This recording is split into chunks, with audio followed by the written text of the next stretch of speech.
بسم اللہ الرحمن الرحیم۔ ایاک نعبد و ایاک نستعین۔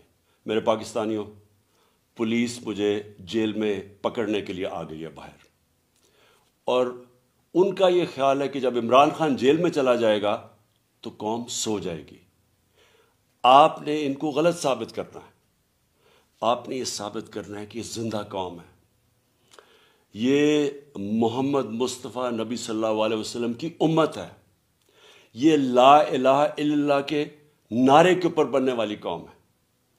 آپ نے اپنے حقوق کے لیے، حقیقی آزادی کے لیے آپ نے جد و جہد کرنی اور نکلنا ہے باہر۔ دیکھیں، عمران خان کو اللہ نے سب کچھ دے چکا ہے۔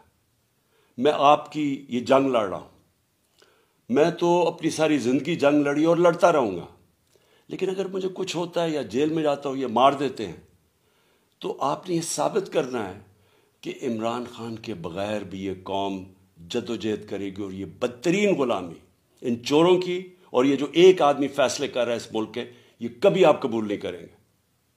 پاکستان زندہ باد۔